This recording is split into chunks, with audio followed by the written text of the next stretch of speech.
देश में एक नीरज चोपड़ा मेडल लेके आए, गोल्ड लाया ओलंपिक में, तो देश इतना खुश है।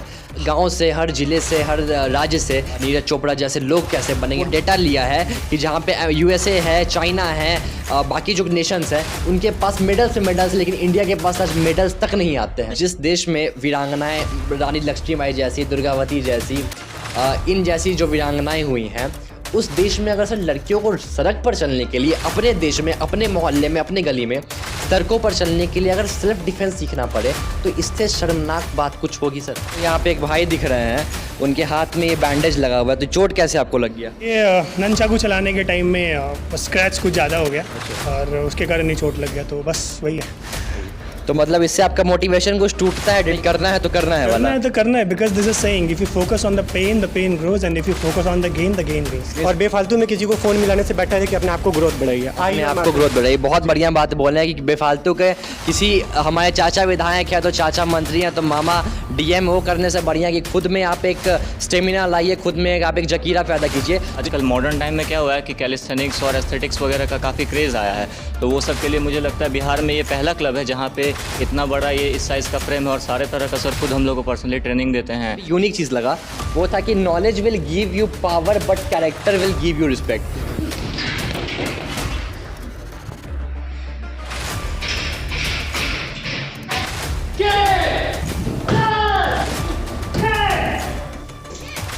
जय हिंद आप सभी को। आप देख रहे हैं न्यूज़ नामा और मैं हूं निखिल सिंह राठौर। कहा जाता है, भारत देश की एक परंपरा भी है कि धर्मो रक्षिता रक्षिति, मतलब अगर हम धर्म की रक्षा करेंगे तो धर्म हमारी रक्षा करेगा। लेकिन आज के करंट सिचुएशन में, आज के प्रेजेंट टाइम में हम लोग अब सिर्फ डिफेंस को भी प्रेफर करते हैं, हम लोग अब फिजिकल फिटनेस को भी प्रेफर करते हैं, क्योंकि आज दुनिया में 90% जो लोगों की समस्या है फिजिकली वो है ओबेसिटी, जिसको मोटापा कहते हैं। तो आज उसी मोटापे से लड़ने के लिए लोग जिम ज्वाइन कर रहे हैं, योगा ज्वाइन कर रहे हैं, फिजिकल फिटनेस पे वर्क कर रहे हैं। और स्पेशली एक चीज़ यहाँ पे बहुत ज़रूरी आता है, वो है मार्शल आर्ट्स, उसमें कराटे हो गया। तो आज हम आए हैं बिहार के काफ़ी पुराने टीचर से, जिनका नाम श्री सुरेंद्र कुमार सिंह सर है। आज हम उनसे जानेंगे, उनसे ये पूछेंगे सर कराटे के बारे में, कराटे होता क्या है, इसमें लोग कैसे सीखते हैं और क्या क्या इसके मेन चीज़ें हैं। तो आइए आज हम सर से ये जानते हैं। सर बहुत बहुत स्वागत है आपका। धन्यवाद।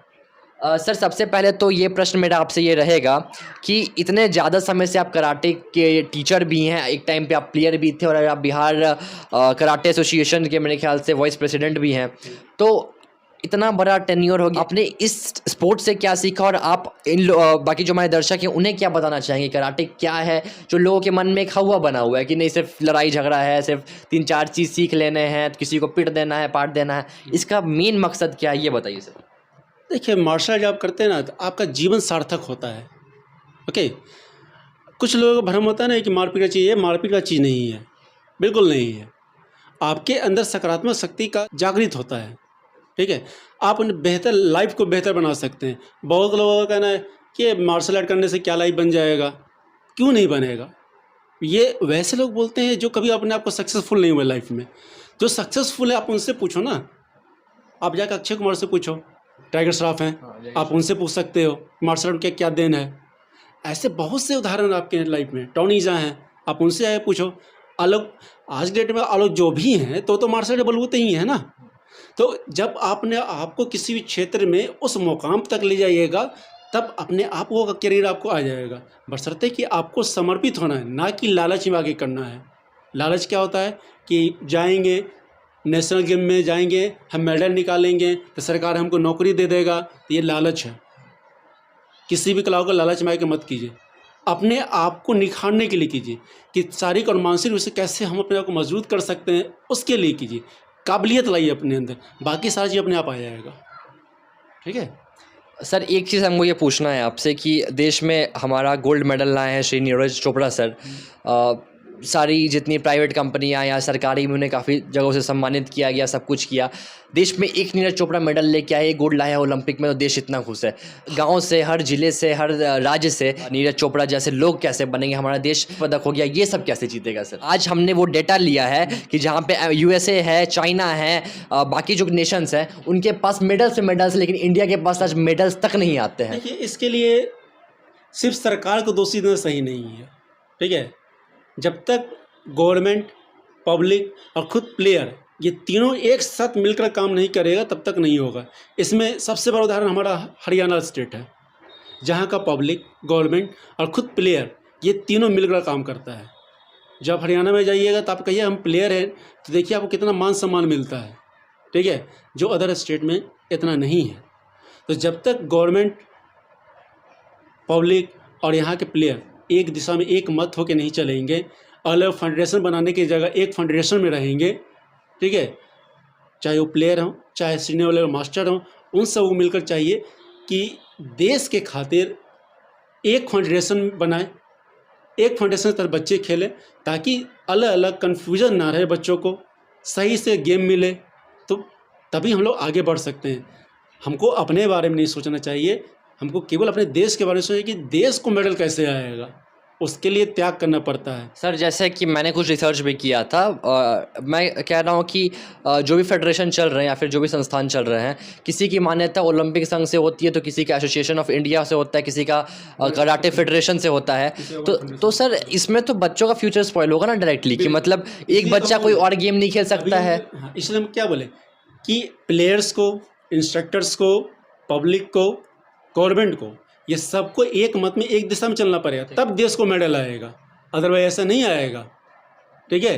भारतीय ओलंपिक संघ जो हमारा है, उनको चाहिए कि फेडरेशन को पूर्णतः अपने अंडर रखें। ये बात हो गई सर आपका फेडरेशन का।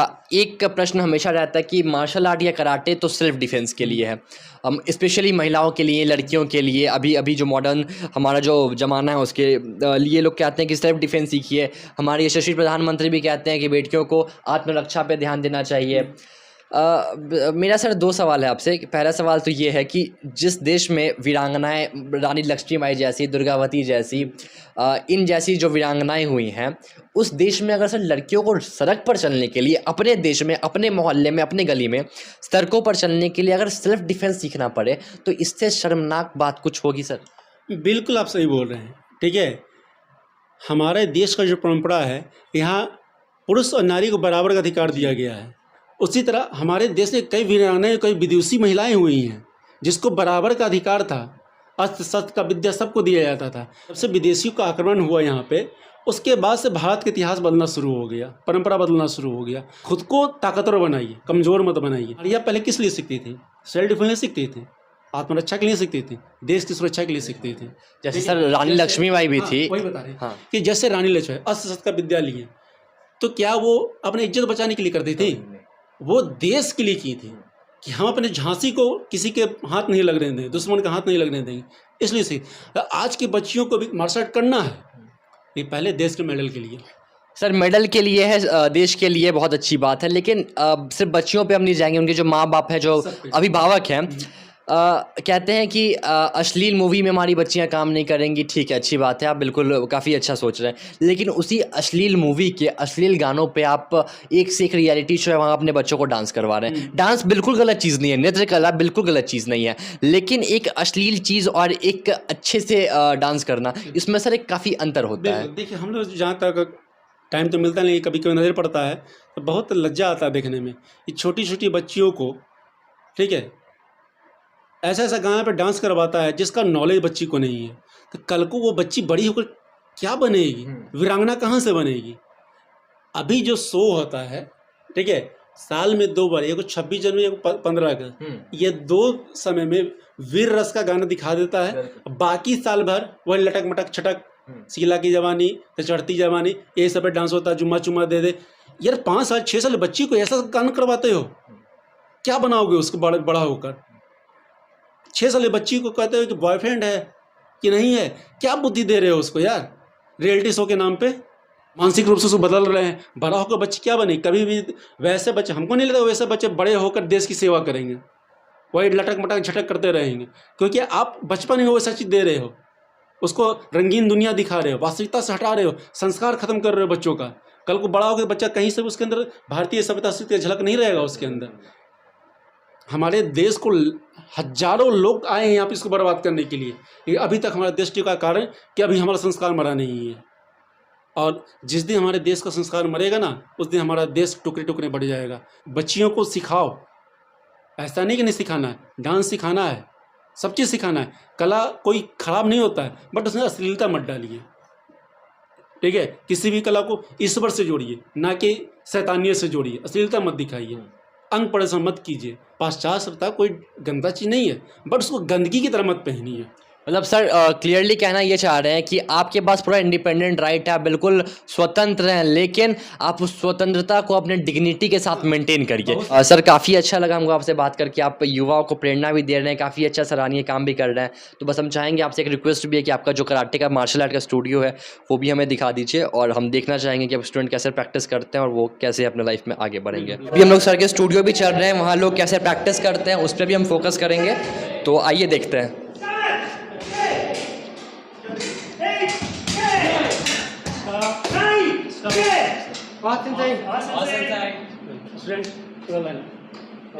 सब हमारे स्टूडेंट्स हैं, सो आप पूछ सकते हैं कि अच्छा, सबसे पहले हमको यहाँ पे एक भाई दिख रहे हैं, उनके हाथ में ये बैंडेज लगा हुआ है, तो चोट कैसे आपको लग गया? बस ये ननचाकू चलाने के टाइम में स्क्रैच कुछ ज़्यादा हो गया। अच्छा। और उसके कारण ही चोट लग गया, तो बस वही है। तो मतलब इससे आपका मोटिवेशन कुछ टूटता है, डेडिकेशन में कुछ हिल डुल आता है, या फिर वही एकदम स्थग्ध है कि मतलब नहीं करना है तो करना है वाला? करना है because this is saying if you focus on the pain grows, and if you focus on the gain grows. Means no pain and no gain, it is your philosophy. या दैट्स ट्रू। बहुत अच्छा बात है। चलिए एक और हमारे यहाँ भाई हैं मार्शल आर्ट के, उनसे भी हम बात करते हैं। हमने नोटिस किया है कि अब जो हमारा युवा है, यूथ है, वो मार्शल आर्ट की तरफ भी बढ़ रहा है, सेल्फ डिफेंस की तरफ भी बढ़ रहा है, योगा, फिजिकल फिटनेस, जिम, सारी एक्टिविटी से बढ़ रहा है।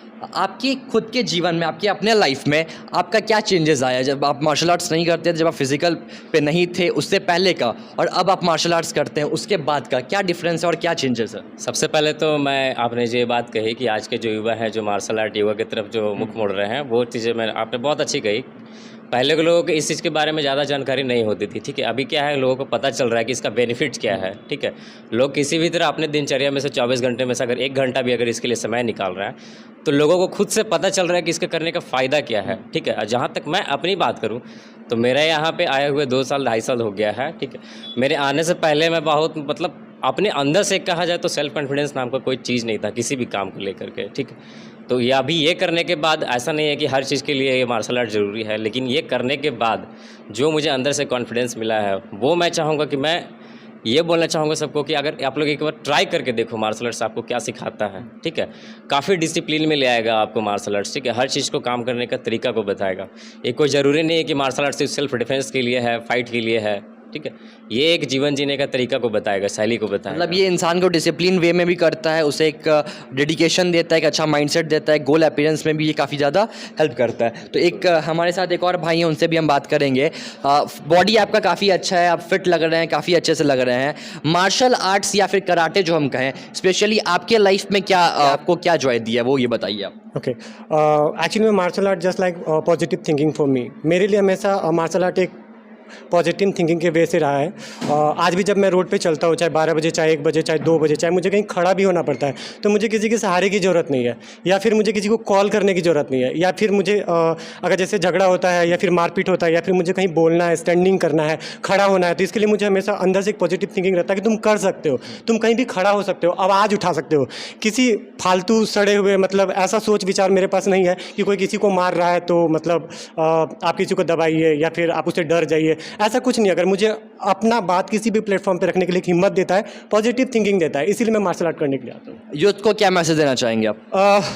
देखिए, ज़्यादा से ज़्यादा जुड़िए और बेफालतू में किसी को फ़ोन मिलाने से बेटर है कि अपने आप को ग्रोथ बढ़ाइए। अपने आप को ग्रोथ बढ़ाइए। बहुत बढ़िया बात बोल रहे हैं कि बेफालतू के किसी हमारे चाचा विधायक है तो चाचा मंत्री हैं तो मामा डीएम, वो करने से बढ़िया कि खुद में आप एक स्टेमिना लाइए, खुद में आप एक जकीरा पैदा कीजिए। तो ये काफ़ी अच्छा बात हमको बताए थे। एक ब्रदर और हैं, उनसे भी हम थोड़ा बात करेंगे। तो जैसा हम देख रहे हैं कि सब लोग सेल्फ डिफेंस का बात कर रहे हैं, पॉजिटिव एटीट्यूड, पॉजिटिव थिंकिंग का बात कर रहे हैं, अच्छा गोल का बात कर रहे हैं।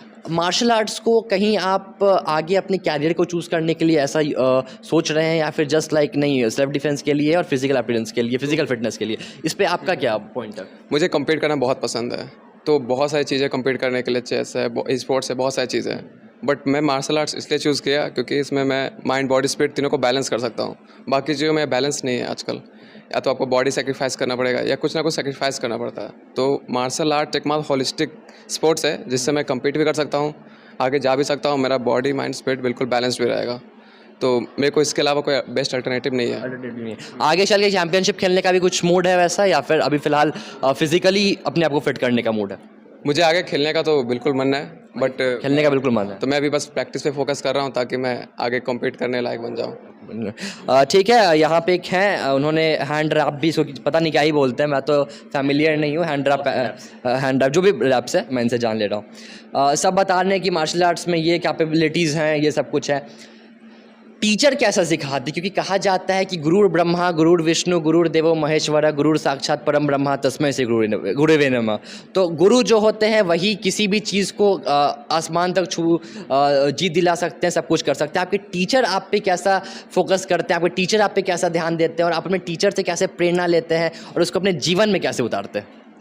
एक्चुअली सबसे पहले तो जो भी मैंने सीखा है वो हमारे सेंसाई सुरेंद्र कुमार सिंह जी से सीखा है, और ये मेरा ओनली कोचिंग है मार्शल आर्ट्स का। और लकीली मुझे लगता है कि काफ़ी परफेक्ट कोच हैं और बहुत अच्छा सिखाए हैं हमको, जो भी सिखाए हैं। और सिर्फ सिखाए ही नहीं बल्कि प्रैक्टिकली ये चीज़ बताएं कि तुमको क्यों सीखना चाहिए, और जो सीख रहे हो तो उसको फॉरवर्ड आगे कैसे दोगे अपने आने वाले जनरेशन को। और जहाँ तक सर के परफेक्शन का बात है तो हम दूसरे स्टेट्स में भी गए हैं खेलने के लिए। एक बार ग्रैपलिंग का गए थे तो वहाँ के कोचेस सर का नाम लेते थे कि हाँ सुरेंद्र कुमार सिंह सर सबसे अच्छा पटना में सिखाते हैं। इवन सर प्लेयर भी बहुत ज़बरदस्त रहे थे अपने टाइम पे। और रही बात अनदर कोचेस की, तो जिन कोच के पास भी आप कभी जाते हैं सीखने के लिए तो सबसे पहले आप फेथ लेके जाइए कि हम जिनसे सीख रहे हैं वो परफेक्ट सिखाएंगे।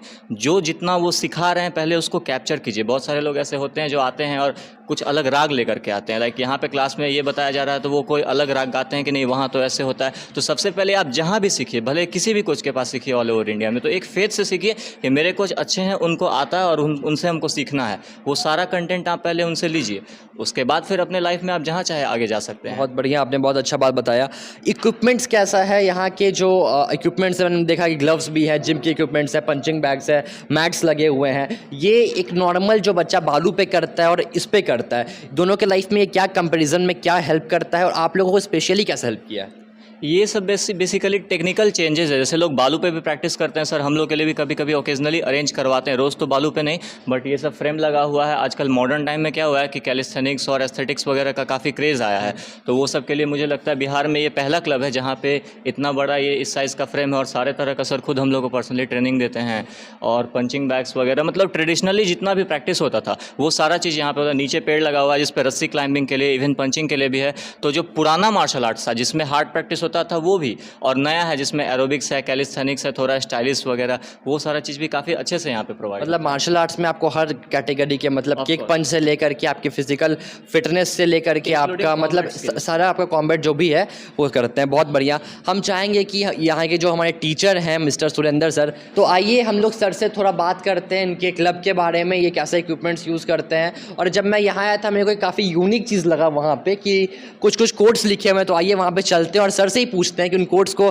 डालने का क्या मतलब था और वो कैसे यहाँ के स्टूडेंट्स के लाइफ में एक बेनिफिशियल रोल प्ले करते हैं। तो सर सबसे पहले तो मैं जब आया तो मेरे को काफ़ी यूनिक चीज़ लगा, वो था कि knowledge will give you power but character will give you respect. यहाँ पे जो टीचर्स हैं वो अपने बच्चों को सिखा रहे हैं, अच्छे अच्छे वो दे रहे हैं, टेक्टिक्स बता रहे हैं, कंटेंट दे रहे हैं, बट जो एक चरित्र वाला जो सवाल उठ जाता है कि इंसान का चरित्र कैसा हो, उसके स्वाभिमान का कैसा हो, आपने काफ़ी अच्छा चीज़ लगाया कि आप सच में यहाँ अपने बच्चों को वो चीज़ सिखाते भी हैं और कैसे वो लोग इस पर फॉलो करते हैं, ये बताइए सर। बिल्कुल, सिर्फ नॉलेज होने का मतलब ये नहीं होता है कि आप के अंदर करैक्टर आ गया, ठीक है। आज के ज़माने में देख लो, कई लोग बुद्धिजीवी लोग जो बोलते हैं जिनको खूब पढ़े लिखे हैं, लेकिन करैक्टर देख लीजिए, एक दो नहीं कई उदाहरण है। हमारे पॉलिटिशियन को देख लीजिए, एक से पढ़े लिखे लेकिन करैक्टर में, तो जब तक करैक्टर नहीं होगा तब तक आपको रिस्पेक्ट भी नहीं होगा, ठीक है। नॉलेज का मतलब क्या होता है कि आपके अंदर संस्कार आना चाहिए। जब वो संस्कार ही नहीं है, सिर्फ पढ़ लिख लेने से आप बुद्धिमान नहीं हो। पीएचडी ले लिए, ये ले लिए, वो ले लिए, मास्टर डिग्री ले लिए और कैरेक्टर है ही नहीं, तो क्या फ़ायदा है सर पढ़ाई लिखाई का हमारा। सो इसलिए लिखे कि नॉलेज पावर दे सकता है। यहाँ पे एक से एक अच्छे अच्छे स्लोगन्स डाले हुए हैं कि if you want to be successful you must respect one rule, never lie to yourself. क्योंकि जो लोग आज फोकस कर लेते हैं एक्सक्यूजेस पे कि नहीं हमारे फादर का सपोर्ट नहीं मिला, तो हमारे फैमिली का सपोर्ट नहीं मिला, तो हमारे सर्कमस्टांसेस हमें सपोर्ट नहीं किया, तो उन लोगों के लिए काफ़ी अच्छा पॉइंट है। Do not dwell in the past, do not dream of the future, concentrate the mind on the present moment. कितना बढ़िया बात ये लिखा हुआ है कि आपके भूतकाल में जो बीत गया उस पर फोकस मत करिए, आपका भविष्य क्या होगा उस पर फोकस मत करिए, अपने आपका जो प्रेजेंट है, आपका जो वर्तमान है उसको बढ़िया बनाइए, उसको आगे बढ़ाइए, उसको संवारिए। और सर हमें बार बार कोट्स बता भी रहे हैं इतना अच्छा कि every morning we are born again, what we do today is what matters most. कि हर सुबह हम उठते हैं, आज हम अपने जीवन में क्या करेंगे, कैसा ऑप्टिमिस्टिक चेंज लाएंगे, वो हम पे डिपेंड करता है। You can trust every one but do not expect anything from anyone. कितना अच्छा ये बात लिखा हुआ है कि सब पे भरोसा करिए, सबको हेल्प करिए, सबको मदद करिए, लेकिन किसी से भी कुछ इच्छा मत रखिए, किसी से भी कुछ चाहत नहीं रखिए। और अगर जो व्यक्ति इस चीज़ को छोड़ देगा वो जीवन में हमेशा खुश रहेगा। तो ये सब काफ़ी अच्छे अच्छे थॉट्स हैं, स्लोगन्स हैं। सर से बात करके काफ़ी अच्छा लगा, इनकी टीम से बात करके काफ़ी अच्छा लगा। तो यूं ही मुस्कुराते रहिए, आप मार्शल आर्ट को अपने जीवन में लाते रहिए। और एक गुजारिश मेरा आपसे ये भी रहेगा कि किसी भी चीज़ को सिर्फ बाहर से मत भापिए कि क्या होगा नहीं होगा, उसके अंदर उतरिए, उसको देखिए, तब आपको भी लगेगा कि नहीं रियलिस्टिक में काफ़ी अच्छा चीज़ है, काफ़ी प्यारा चीज़ है। इसी के साथ हम कहेंगे कि वैसे लोगों का मत सुनिए जो खुद अनसक्सेस है, वैसे लोगों से सलाह मत लीजिए उस क्षेत्र में जिस क्षेत्र में वो कभी कुछ किया नहीं है, और आप उससे सलाह लीजिए है कि आप भाई हम ये चीज़ करें कि नहीं, वैसे लोगों से सलाह मत लीजिए। बस लास्ट में एक यही पॉइंट कहेंगे कि खुद को ऑप्टिमिस्टिक रखिए, खुद को हमेशा एक जीवित व्यक्ति रखिए, क्योंकि कंधों की जरूरत उन्हें पड़ती है जो कि मर चुके होते हैं। तो खुद को हमेशा जिंदा रखिए, खुद को हमेशा एक ऊंचा सोच वाला व्यक्ति रहिए। तो इसके साथ हम कहेंगे कि जय हिंद, जय भारत, जय बिहार।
नहीं रुकना नहीं नीचे आने दो।